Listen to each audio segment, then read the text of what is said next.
You're from Australia and came all the way here to LA. How has it been, that transition and being in the city and going after your career and your dreams? That's a very good question. I've never actually been asked before. It was a huge culture shock to go from the outback of Australia, where I grew up on a farm, to a huge city like LA with all the people and the different industries and cultures and energies of people who also have come from different places to achieve their dreams.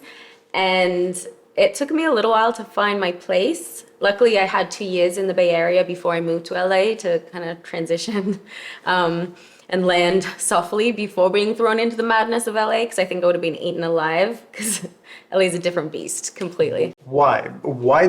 Everyone says that, and I totally agree. Why do you think that coming in and not being ready, you get eaten alive? What does that actually mean? Yeah, I'll be real. LA is very predatory, especially with the entertainment industry and what we saw with the Me Too movement, especially for women and young women, young vulnerable women like models and actresses who come to the city with big dreams, and especially if you don't know anyone and you're just, making friends with people that you've just met. It can be really dangerous because there's a lot of people that are ready to take advantage of young women in LA. And I mean, that's just everywhere though. It's not just LA, but it's especially focused in the entertainment industry because you've got this dangerous combination of vulnerable young women and powerful older men. And I've seen it happen all the time, just that power dynamic. And it's subtle at first. You think people are really trying to help you. They have the best intentions because you can put on such a great face for a certain amount of time, but then the truth starts to come out and it's really scary. From my point of view, for me as a young man, the trick is in how do I make relationships with young actresses, young models, because we're going to be working together, but at the same time, don't come across as I'm trying to get anything from anyone or I'm doing any advance other than just the professional thing.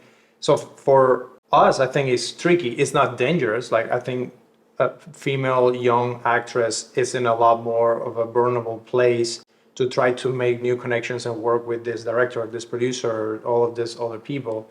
But what are some things that you would tell to those guys, like people like me? Like, I'm a director. I go to do a music video. I have an agent. I say, okay, I need a model that fits this category. They send me like 25 different models. And like, if I wanted to, I could connect with all those women and like do whatever you would want to do. And I stay away from that. What are some tips that you would give people like me, guys, that maybe they just don't know when they're crossing the line, or how should they go about creating an honest connection from a professional point of view without coming across like weird or anything like that? Yeah, my response will be very general for just guys that are watching, just your audience. I mean, and for women too. This is just a very broad rule of just be a good person, lead with integrity and honesty and transparency in your intentions, and just be professional. Just be a good person and be professional. Those things seem so basic and so simple, but most people forget that when there might be attraction involved or a power dynamic. It's easy to take advantage of the other person when you come from a position of power. So I think staying humble and removing your ego is very important. I don't want this to be a topic or a conversation of toxic masculinity, because that's just a whole nother rabbit hole we don't need to go down.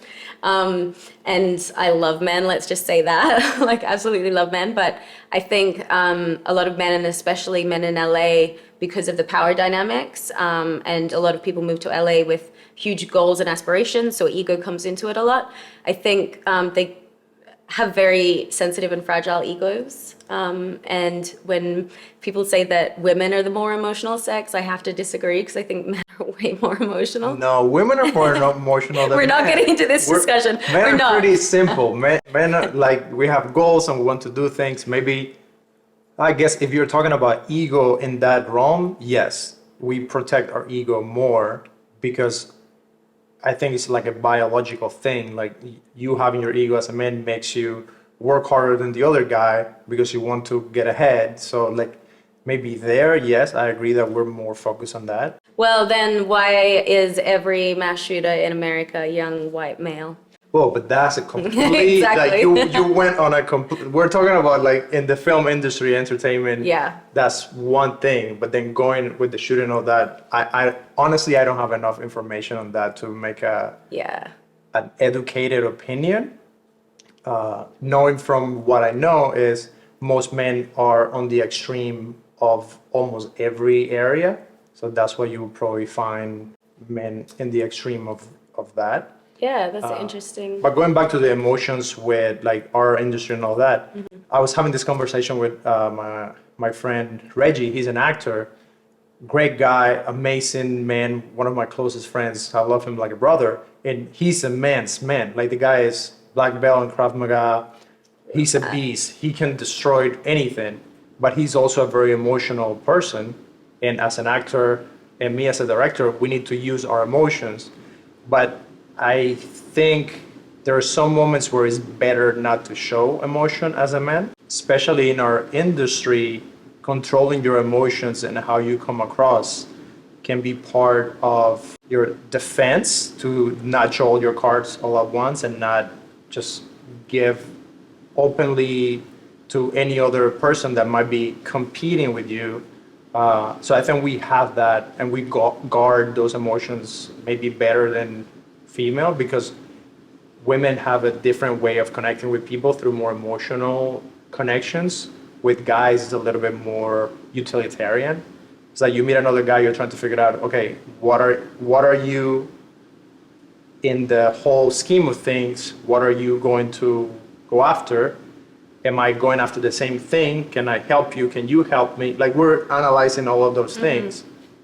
So I don't know, what has been your experience so far with that? Like, is it easier for you to make connections professionally with men or with women? Or to me, it doesn't matter all that much, but I'm curious to see what your experience has been. Sadly, I think it has been mainly men, maybe because they're more open as well and maybe less competitive. Because what you're saying about people seeing each other as competition, maybe that's why I have a lot more male friends but then it does beg the question, well, do they want something else? Do they have other intentions?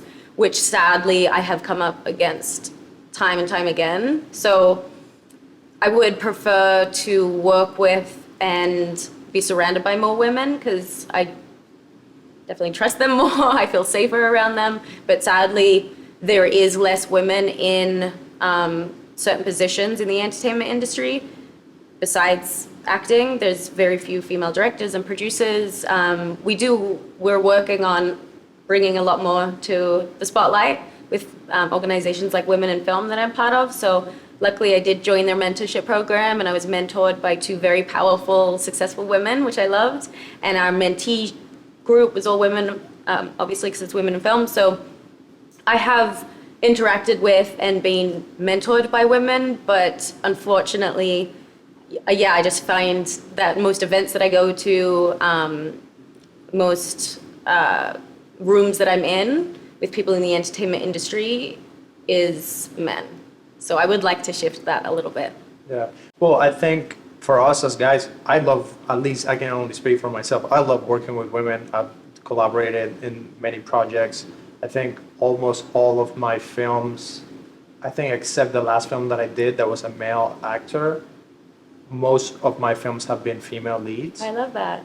Yeah, because it's more interesting. Like, do I want to tell the story of a dude or do I want to tell the story of a woman? Like, it's We're way more interesting to look at. Yeah, you're more interesting. Now, guys, we make for better action movies. So I think I would like to disagree with you on that. You'd like to disagree with that? Yeah, Charlize Theron, Angelina Jolie. You're right, but there's something about a guy punching another guy and like obliterating his face. I would love to change that for you. Okay. I think action women with females. So let's talk about action movies. Yeah. What's your favorite like action movie? I actually just recently watched Aeon Flux, which I That's a pretty good film. Yeah. Underrated. Yeah, I wonder. Yeah, someone recently told me to watch that because I was describing the kind of roles that I want to play and the kind of movies I want to be in. And they suggested Aeon Flux, and I watched it, and I was like, yes, this is just my whole vibe. It's a really good film. Now, I watched your film 40 Seconds, which is completely different from Eon Flux and all that. I know you're working on some more action-based things. But I think that that movie was very interesting in the way that we're going to leave the link in the description so people can watch the film. For that topic of mental health, dealing with suicide and things like that, I think the way you approached that was very smart, and it wasn't like the full sadness, full on depression, talking about already depressive like topic. So how was the process working on that film? I know you had female director, female DP. The film looks beautiful. How was the process there?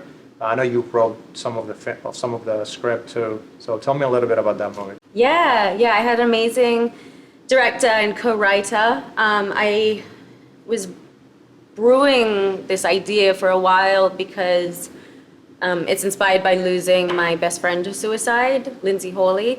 And she was such inspiration to me. She was everything I looked up to, and I wanted to honor her in some way and tell her story. Although this is not her story, so I think I will continue to find ways to express her story. This is just one, I guess, shade of her story, but also mental health in general, and how people react to it and cope, and then can come through the other side on their journey. So I wrote an initial script that my director Anissa then co-edited with me. We changed it a lot, so it was not at all what I had originally written, but it had the same vein and the same feeling and the same journey. So then we had a few different edits, rewrites, and I wasn't even pitching the story to anyone. I was more just telling the story and telling my story. And I just got introduced to the right people who also believed in it and wanted to tell a similar story, but they come from business or not related to the film industry at all, but it really aligned with them. And then I also partnered with a mental health organization who helped fund my film. So I had support through a few different channels to get funding. And then I found out that with indie filmmaking, you kind of have to do everything yourself. So I learned a lot about finding locations, crafty, getting, catering, everything from like A to Z I learned about, which was amazing. I had a really great team too, but there's only so many people you can hire with the indie film budget. So I really learned a lot about filmmaking, being on set, being behind the camera, which I love because although acting will always be number one, I think it's really important for an actor to diversify their career and learn about producing, writing, just being on set to learn about how things move around and everyone's different roles. And then the journey itself of being on set was very emotional because it is based on losing my best friend, and I really tapped into that for the emotional world. And I would listen to a song in particular that would trigger memories with Lindsay, and all I would have to do is just listen to that song, close my eyes, kind of separate myself a little bit from people on set, just so I could be in my own energy. And then instantly, as soon as I listened to that song, it triggered the memories. And if I needed a little extra, I would just look at a picture of her and it was just gone. So my emotions were very real and raw. And so that can be dangerous, acting that way when you go like method and you're really tapping into your own experiences, because you have to learn how to compartmentalize that and keep it on set. Because I did another movie, a psychological thriller, where I really went home with it and I was having trouble sleeping. It was affecting my mental health, and I could see how someone like Heath Ledger with the Joker role it destroyed him, because when you dive into a character that deep, you can lose yourself so easily.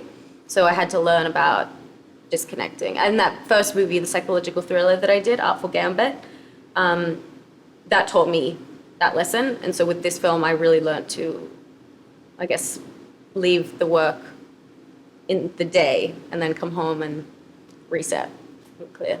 Yeah, that's very tricky. Mm-hmm. Did you find that by making that film, were you inspired to want to produce and be behind the camera more or less?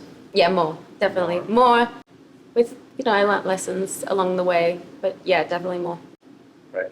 So what are you working on right now? Yes, I'm actually, I guess, focusing a little bit more on acting now. I do voiceover for an animated NFT series called The Red Ape Family.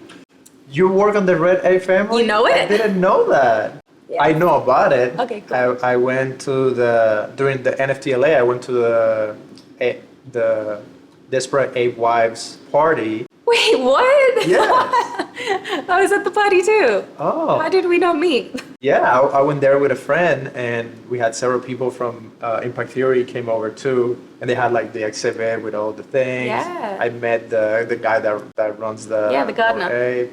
Yeah. Yeah.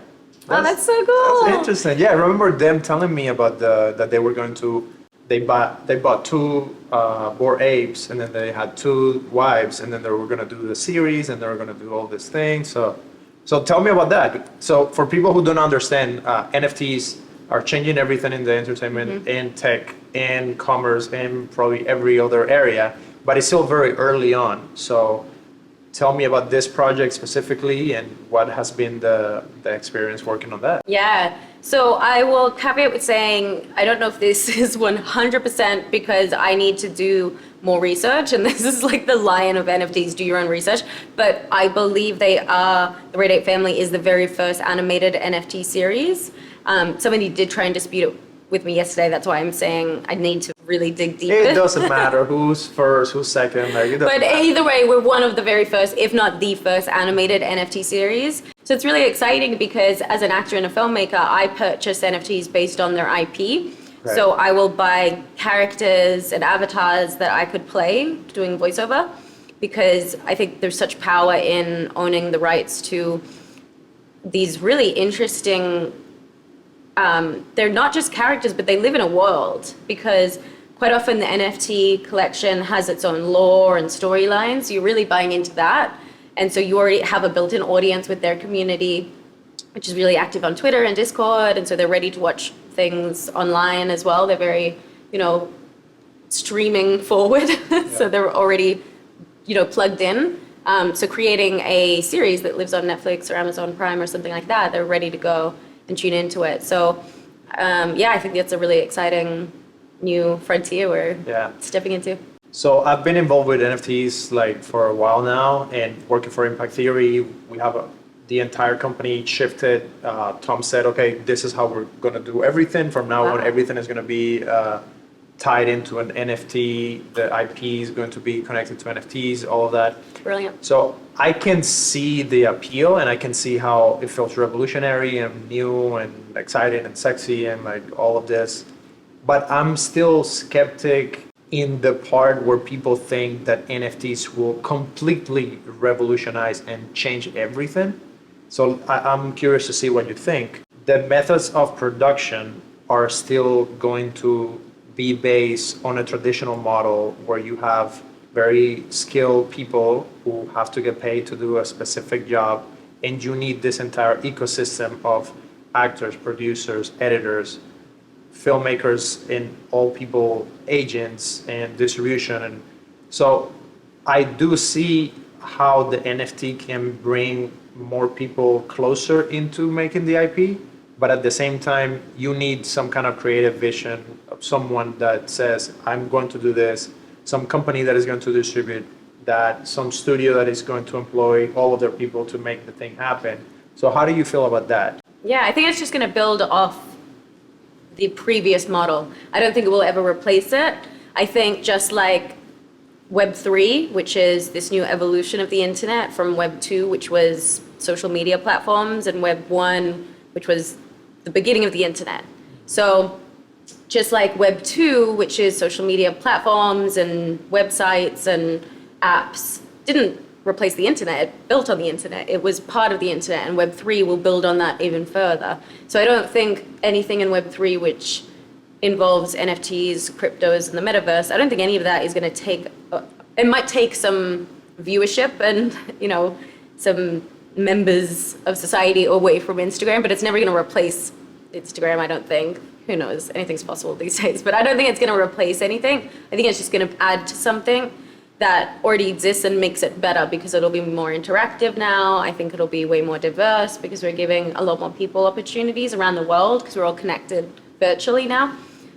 So what I'm seeing is in the film 3 space, which is film and Web3, we're seeing people being able to purchase an NFT, like one of the Flinch characters from the Flinch film franchise, and audition, and they could be in Africa, Asia, Europe, anywhere. They don't have to live in LA anymore to audition for movies. So I see it being a more diverse, inclusive world.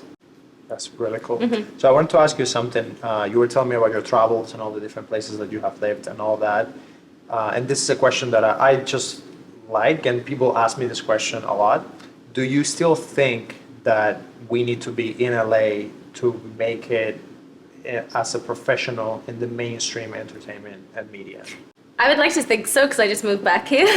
So I really hope so. I really hope my extremely ridiculous rent prices are, going somewhere beneficial. But if I'm being real, to a certain extent, I don't think so. I think you can still enter the entertainment industry now and make an impact being anywhere in the world, as long as you have good internet connection and you're really dedicated to finding a community and being really present in it.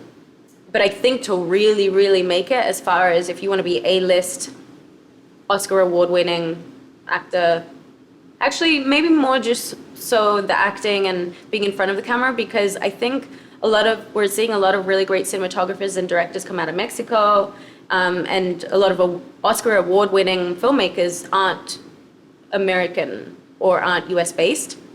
But I think to be in front of the camera, I think as an actor, you have to be in LA, because you have to still do a lot of networking. You still have to be really present.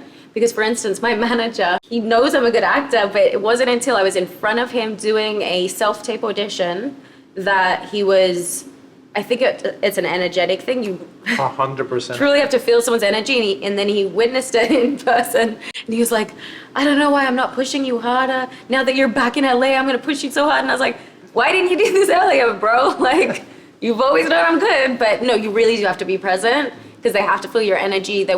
You also need to prove that you're worthy, which is like such a dumb thing, and I instantly regretted even saying that, but it is actually true in this industry. You have to show up, and you have to be so present to prove to everyone that you're hardworking, dedicated person in this space. Yeah, I 100% agree with that. I mean, that's the reason why I moved here, and I'm still here, and I'm trying to meet more people as I can. And that was one of the reasons with the podcast too, that I told you, I want to be able to create fast, deep connections with people that I admire who are operating at a higher level.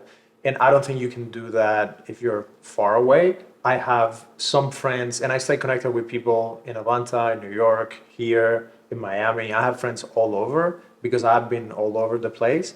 But there is something about spending real time with people that in our industry, collaboration and everything comes out of that seed. And I think the initial connection is way stronger if it happens in person. Later on, if the person is traveling, they relocate, something happens, but you still have that connection. So yeah, you're onto something there, because a lot of, like you said, ideas will grow out of spontaneous conversation. And I have found that just by being around someone, something organic will pop up, something very natural in conversation. And especially in a casual conversation, when you're just spending a lot of time with someone, something will come up that you wouldn't have thought of before, that is a brilliant idea, whether it's a movie or a business, that you wouldn't have stumbled across just by a phone conversation or even a FaceTime, which feels very constructed and usually, goes down a particular path, whereas when you're with someone in person, you never know what can come up. now I want to keep talking about that a little bit more, because my goal with these questions right now is in 5 years, when you're a big actress, there's going to be that 13-year-old girl that is going to look your name up because she wants to be an actress too. So what would you tell that 13-year-old girl who's trying to get started as an actress and she's dreaming about coming to LA and all that? So far, what is the biggest thing that you think have helped you in your career to be where you are today? Make your own movies. Don't wait for anyone to give you a role, because it just rarely happens. I think it was Mark Ruffalo auditioned 300 times before he got the Hulk role. So you have to really, really hustle and grind and get a lot of rejection before you book that big role. And so you're never just waiting well, hopefully you're not just waiting, otherwise you're probably not going to make it. But you're never just, sitting around and a job just pops into your lap. It's not really like those days where I remember when I first got to Hollywood, at the Hollywood and Highland Center, there's a lot of famous quotes and stories on the ground that you can walk along and see, and it's really cool to see people's journeys. And I remember seeing once I can't remember what actress was discovered in like a pharmacy or something, she just walked in, she was just discovered. Those days are not here anymore. Like, we have way too much competition. There's so much talent, especially because we're so digitally connected, that someone in the Midwest can be auditioning for a role, someone in Australia can be auditioning for a role. So they're not just gonna find you on the street anymore. So to be seen, to be noticed, to be heard, and I think also it gives you a lot of respect as an actor, is to go create your own content. That's really smart. Now, I see many actors that struggle with that.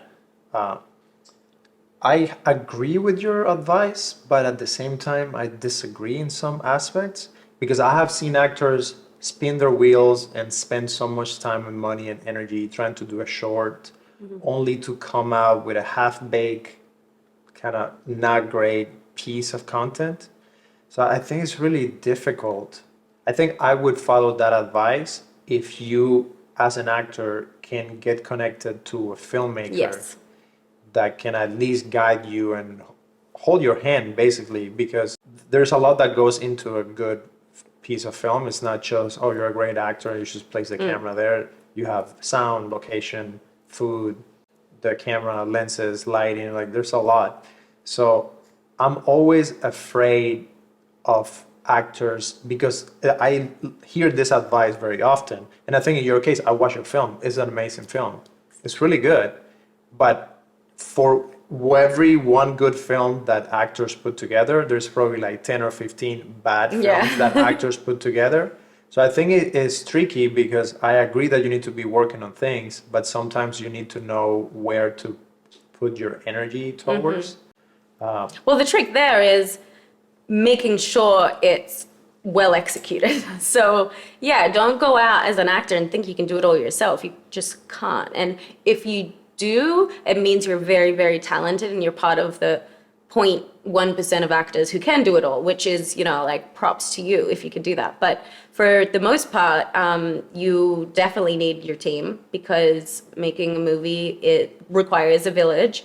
And yeah, you have to find a great director to work with, or a great producer. You have to have a great team. So me saying go make a movie doesn't mean go make any movie just to make it. No, you have to make a great movie. You can't just make a movie just to have it. Otherwise, like you said, it'll be half-baked, and then it represents you poorly. And then it can actually be more damaging and detrimental. So my best advice is, if you can, just don't be an actor. Just like avoid it at all costs, because people think it's glamorous, but just like, it is not. It is so much hard work, so much rejection, so much heartbreak. I mean, I booked a film last year while I was in Australia during the lockdowns. I got an agent in Sydney, and I booked a big HBO film with Natalie Portman, and then it canceled 2 minutes before, 2 minutes, imagine.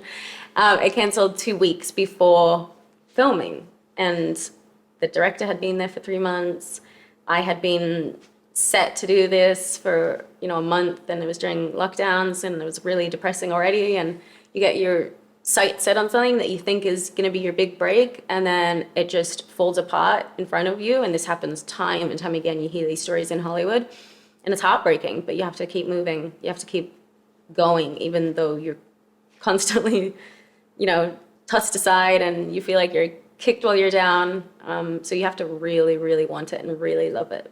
Yeah, I think so thank you for saying that, because that's very honest. And I think for actors it's way harder than for filmmakers. Because for me, I can go and make a commercial about like a restaurant or something and get paid. It doesn't matter, like, my eyes are not blue, or my hair is not blonde, or like I'm not the right height, or whatever. It's like I can work on 20 different projects freely-nilly, because it doesn't matter how I look or how I sound or my accent. So how do you get through all of that? Because you're right, it's very hard. You have to have a full life. And that wasn't something I realized, even though, again, it seems so simple and so straightforward, like, go live a full life. But a lot of people in LA, and especially actors and models and people just generally in the entertainment industry, feel like you have to always be in LA, otherwise you'll miss an opportunity. Sometimes you will, but actually more often than not, you end up sticking around until you just get so depressed or miserable or angry or resentful or bitter that you lose sight of what you moved there for anyway in the beginning, which is to play make-believe for the rest of your life, to be a big kid, to create these beautiful imaginary worlds. And for me, I really want to be in period pieces or futuristic films or sci-fis, fantasies, because I want to be in a world that doesn't currently exist in my reality. So you have to tap back into that magic.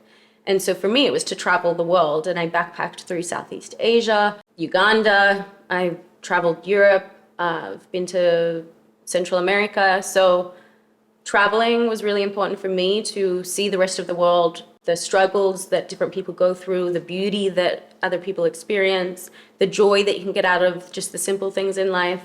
And it taught me a lot of gratitude, because there's a lot of people that have it much harder than us in LA or America in general, and are much happier. So what are you planning on working on in the future? Like, if you could do anything, what would be that project, or what would you like to create? Ooh, that's a good question. I have a lot of goals, a lot of big things I want to work on.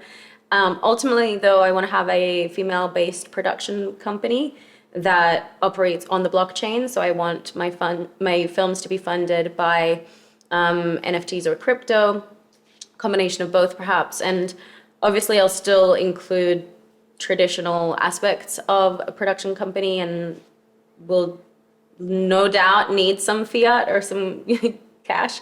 But I really want it to be heavily rooted in Web3. And I want to hire mainly women.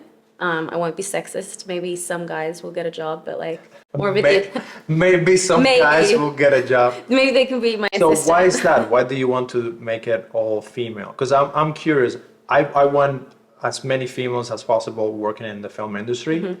But I think when we try to correct, and then it's like, no, it has to be all female, then it's the same issue as, no, it's all males. Mm-hmm. So I'm curious why you want to go that route. Yeah, no, I'm definitely being facetious. We'll definitely keep some men around, Okay. Yeah. We'll definitely, have some guys, but I want it to be predominantly female or more female focused, just because I feel like for so long we haven't had that opportunity. And yeah, for instance, that came up when I'm now working for an artist DAO. So DAO is a decentralized autonomous organization, and it's essentially a community where everyone can vote on different projects or investments. You can be investing in NFT art, for instance. And so with my DAO, it's, even though it was founded by a man, Nick, he comes from tech, and he has his own Web3 tech companies as well. And I really loved, he also has a philanthropic aspect to the DAO, which I loved. He's mainly hired women, and there's a few guys on the team, but it's really female focused, because he wants to empower women in Web3, because women were not very empowered in tech before, or Web2. And so when I actually approached him to work together, it was for NFT NYC. I wanted to go as, with a project, with a job. I didn't want to go just to attend. I offered to be his assistant, and he actually said, no, I want to empower women in Web3. I'd rather hire a man be my assistant, and you can run strategic partnerships. So that was really inspiring for me, to see a man step up and want to give women that position. And so when we were looking for a social media person, I posted on Twitter about finding a female social media person, and some guys got a little salty about that. But the fact is, we can't complain as women about women not having positions in tech and entertainment as well, if we're not giving women the opportunities. So it's really important for me to hire and include women. So how was your experience with NFT NYC? I was there last year. I couldn't attend in June, but I saw some of your pictures and stuff. It seemed like a lot of fun. Yeah, it was definitely a lot of fun. It's probably the most fun conference I've ever been part of. And I've done a lot, because I used to do a lot of ambassador work and promotional modeling. So I've worked a lot of conferences, I've attended them, worked a lot of events. And this was so much fun, because you're blending finance, tech, art, music. You're blending so many different elements together, and you're getting like the creme de la creme of every industry. Because I think you have to be, you're not only talented to make an impact in this space, but also really open-minded and creative. And a little crazy too. And a little crazy, which I love, because that's me. Yeah, you have to be a little crazy, because this is such a risk. It's such a new space. So yeah, it's just so much fun, but it was pure chaos. I mean, I never thought I could get so tired from going to events, but it was just nonstop. But great networking. Yeah, met really great people, learned a lot. Great. So I want to put you on the spot. If you had to explain to someone that knows nothing about NFTs, what would be the easy 15-second elevator pitch? I actually narrowed it down to like 2 words: digital asset. Okay. But I know it has to be expanded upon more because that is way too broad.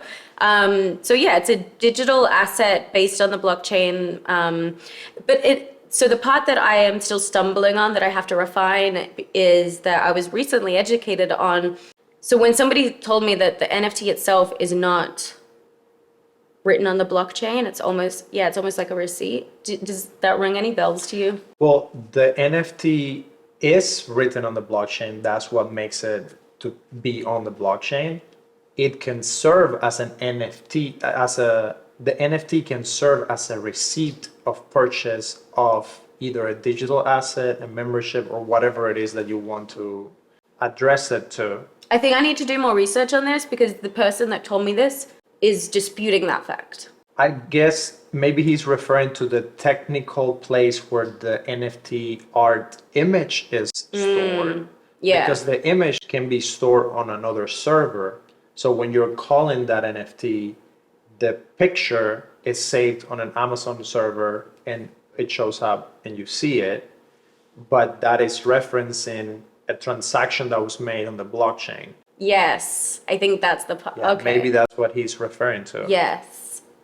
But I think your definition of is a digital asset, when you think of it like that, Yeah.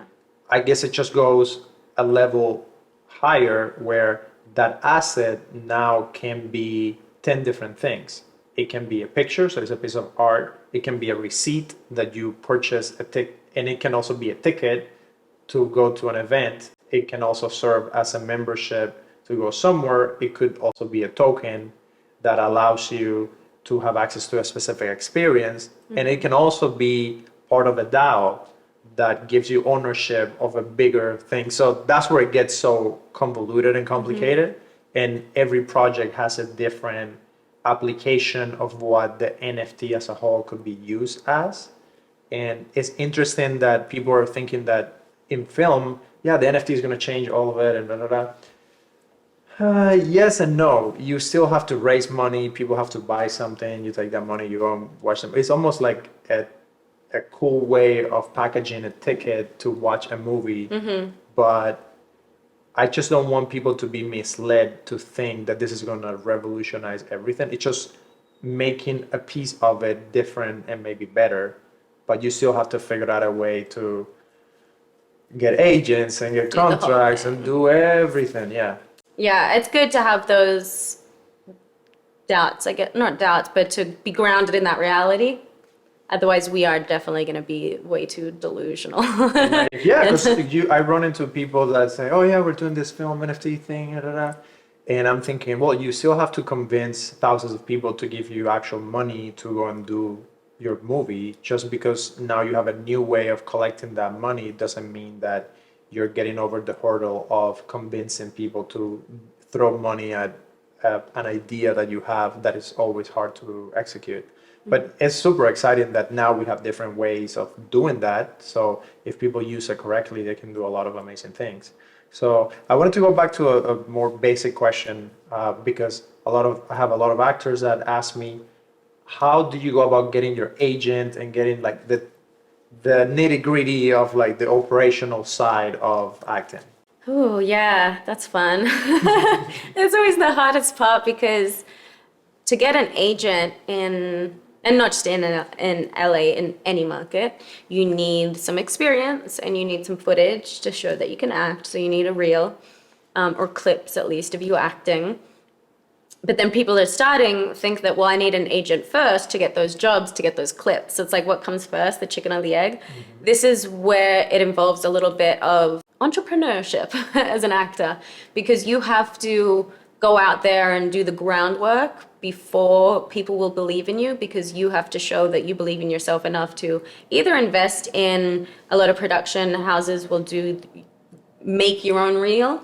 Now that is not highly looked upon for actors who are going out for huge auditions, because it shows that you haven't had any real experience on set, but it can be useful for getting an agent who then gets you that experience on set. So it's a good, more of a beginner's tool, is to go get a reel made in a studio. So you have the reel, or you have the footage, or you have clips, and you can do that from acting class or improv. There's a lot of different ways you can get that footage. You definitely have to have some training. So going to an acting class is pretty simple, because some of them do require an audition. Like I just auditioned for the Groundlings. So you had to audition for the acting class? Yes, but that is very rare. But Yeah, I've never heard of that before. Yeah, that's because the Groundlings is a really renowned improv school that a lot of Saturday Night Live alumni come from, like Will Ferrell and Melissa McCarthy.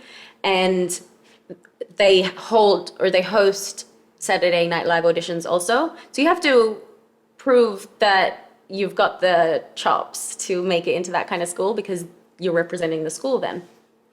That's rare. Most schools don't have an audition process. You just pay, they'll happily accept your money and happily have you attend. But yeah, I recently got into the Groundlings after my audition. So hopefully we'll be seeing me on Saturday Night Live soon. Congrats. Thanks. That's awesome. So is there any like film project that you're working on like right now that we can get some like little inside scoop? Yeah, so I recently signed a 3-picture deal. It was my first time doing that. And the first film coming up on the slate is called Deceit. And it's really exciting because I get to play a character. Her name's Baddie, which I totally did. Baddie? Baddie. I get to be a baddie, a real baddie.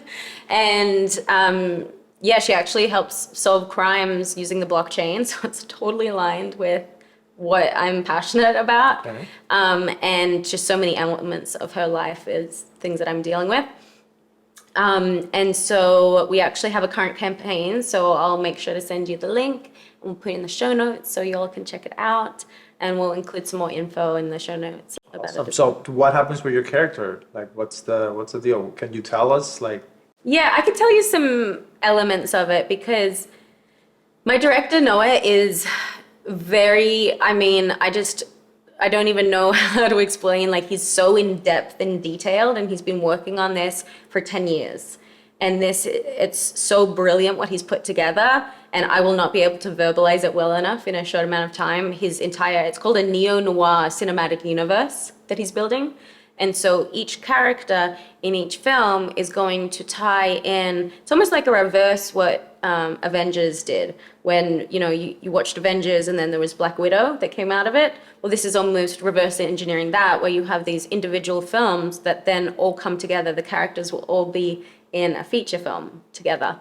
So my character, Baddie, is dealing with a narcissistic boyfriend, and it's actually emotional abuse, because it's the way that, there's a lot of different elements that I have found I've experienced recently, especially moving to LA, with narcissism, toxic masculinity, and emotional manipulation. So these are things that she's dealing with on the side with her partner, on top of the crimes that she's solving. And it's really interesting to explore. I love psychological thrillers.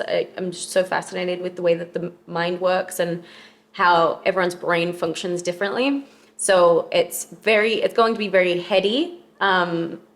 It's not classified as psychological thriller, but it has those elements in it, which I really dig.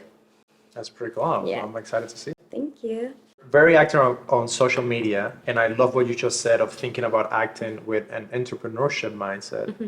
How do you handle your social media? What's your take on that? And what are some good things that come out of it, some bad things that come out of it? Yeah, so I guess you need to choose your platform with social media. You can, if you're very talented, do them all well. But like I said before, when it comes to making your own movies as an actor, that's very, people, very rarely can do it all well as far as every social media platform. For me, I've realized that the audio apps are where I flourish the most because we can have conversations and I can host my own shows. So Clubhouse was really good for me. I grew more on Clubhouse in 6 months than I did 14 years on Instagram. Wow. So I really found my niche there, and I hosted a show for 6 months called Could Your Life Be a Movie? So I love to ask people about their lives and find out where they come from and how they got to where they are today. So that was really great, but then Clubhouse didn't really, I mean, it did take off, but then it kind of went away when the lockdowns lifted because people really wanted that connection. And as soon as we had it back in person, I found that Clubhouse wasn't as popular, but I still, it holds a special place in my heart. Yeah, for me, when we were here having a dinner party with some actor friends, and I remember this actress shows me Clubhouse, and from the beginning I was like, I don't see it.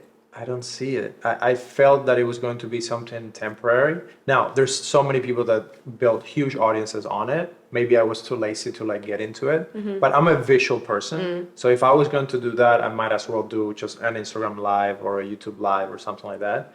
But it's interesting how we all had to be inside, and then we went almost back to a more radio version of things where you could listen passive and have this almost barriers are coming down, and you're listening to all these people and you're openly sharing a lot of things because you don't have to worry about how you look or anything like that. And then we go back to the same cycle of no, we want to see people in person and we want to worry about how we look and all of that. So it's crazy how social media, I guess it goes up and down and back and around. I loved it. I loved Clubhouse so much, and it was so euphoric during certain phases when we were just so connected and people were so generous and open and giving. John Legere, he was a former CEO of T-Mobile, would pop into a room, hear someone struggle, they needed medical expenses for an operation, and he would just wire them $20,000. Wow. It was just mind-blowing, the things you would witness and be present to and be involved in, and the celebrities that would pop in after someone mentioned them because somebody else knew them. It was just wild what could happen. But I do see that evolve into what Twitter Spaces are now. It's a little different. I feel like Twitter Spaces are a lot more structured and formal, which is good because Clubhouse could get ratchet. Clubhouse got crazy sometimes. But it was a lot of fun, I'll be honest. But I can see now with Twitter Spaces how Clubhouse really helped that grow. Do you think Instagram is kind of going away? I think so, just because people are so frustrated with the algorithms, with the lack of connection. It's so fake because everyone edits their pictures. I actually don't because I'm just too lazy. But I might put a filter maybe sometimes. But for the most part, people will edit their images, so you're not even seeing reality and you're only seeing the highlight reel. I try and every once in a while post something really raw and vulnerable and painful, something that's happened to me or how I feel, just to remind people that just because I'm posting all the time and people think I'm really happy, for the most part, the past year and a half, but definitely most of last year, I was in a deep depression, but nobody would have known by looking at my Instagram because I'm only posting the great things or what looks like great, but it doesn't mean that I'm feeling great. So I personally am not a fan of Instagram. I do like how it, as an actor and a model, it's like your visual portfolio, and as a filmmaker, it's a really great way of displaying that, but we have to see it just for that and stop thinking that just because we're connected with people, we know what's going on with their lives, because a lot of people will get upset that I don't text them back, but I'm posting, and maybe this is something I have to work through, but I post as a way to feel okay, feel normal, because I'm presenting as normal and I'm presenting as I'm doing well. And for a moment, it does make me feel better because I'm seeing myself through their lens. So that's something to unpack. Yeah, that's very deep. For me, when I feel bad, I don't post. I kind of do the opposite. So I will have bursts where I'm feeling great and then I post like crazy. And then when I'm feeling bad, I just go sit there and work, or I go in my room and I sleep, or I'll go to the gym and try to feel better doing that. I think the brain doesn't know the difference when you're visually seeing something or someone that looks great and happy we don't know the difference. So the reason why people think that everything is fine is because visually, if you're seeing everything being fine, and it's sad because close friends of yours could be going through something really terrible and you just don't have a way of knowing. Yeah, that's what happened with my friend who died by suicide. Everyone thought she was just doing great. And she was on paper, or theoretically, she was doing great. She was so impressive. She was running an eco reserve project with Richard Branson on Necker Island. She was friends with Tony Hsieh, who founded Zappos. She just knew incredible people, was doing amazing things all around the world. But inside she was really struggling. And that's how I can really relate to her, is that I do the same thing. I will present to be okay because that's the mask that I want everyone to see me as, but nobody really knows what's happening and how I feel inside. So yeah, it's dangerous. It's definitely not healthy to do that, but for me, it's a coping mechanism. So how long ago did you pass away? 2017. So it's been a few years. Does it still get to you, like every now and then? Oh yeah, all the time. Like even just now, thinking about it makes me want to cry, but you have to keep moving on. You have to keep going, because I contemplated joining her. I didn't want to be here anymore after I lost her. And I thought, if I'm feeling this way, this pain from her, if I did the same, I'm creating a ripple effect of pain. I'm going to continue to create more pain, and I don't want anyone to go through what I did. Yeah, I haven't experienced that in my life yet. I had someone when I was about 15. We had a friend in our friend group that was in a car accident, and she died, and it was very traumatic for, like, we had a group of young kids. We were coming out of, in Cuba they celebrate, like when you turn 15 they make this big party, and like you have like couples and all the kids, like they celebrate the lady, and then there's like 4 or 5 guys and girls, and we do a dance and all that. Like a quinceañera, yeah. And it was right after that, like we were coming out of the venue, and she stepped onto the street and she got hit by a car. Oh my goodness. So it was very traumatic because we were all very young, and we were like close. We were all in church, so we used to do like theater together, and we had like groups and all of that. So that's the closest I've experienced to that. I don't know how I would react if like a close friend of mine committed suicide, because I think the main thing would be guilt. Just feeling like I didn't do what I had to do to be there for that person and to like even know. But I know like the last couple of years have been really hard for me too, and I've been depressed at times, and I've been able to get out of it. And I think it's such a small difference between being okay and being really bad, right? Mm-hmm. It's such a fine line. I don't know if it's like like chemical imbalance, but yeah, I definitely feel that. A little bit of that, yeah. A little bit of that comes from chemical imbalance. Like you're 100% true. It's dangerous because you don't know. So yes, mental health is actually so much more than just your mental. It encompasses so much more. It encompasses physical health, because when we move our bodies, I just experienced this recently because I hadn't worked out in 6 weeks. And when I worked out, I just felt so amazing after it, getting your endorphins going. So it's physical health, it's your sleep, it's your diet, it's your thinking, the content you're consuming, it's the friends you keep, it's the influences you have around you. There's so many more elements at play for mental health than just like how your brain is doing, that people don't realize. You have to have a very holistic approach. Well, I really enjoyed your film, 40 Seconds, and there are some stats there at the end that it's almost like a person commits suicide every 40 seconds. Mm-hmm. And that was really sad, but I'm really proud for what you're doing with the film and everything that you're going to keep doing in your work and all that. So thank you so much for being on the show. And thank you guys for watching. I hope you enjoyed this episode. If you can, send it over to a friend, and we'll see you in another one.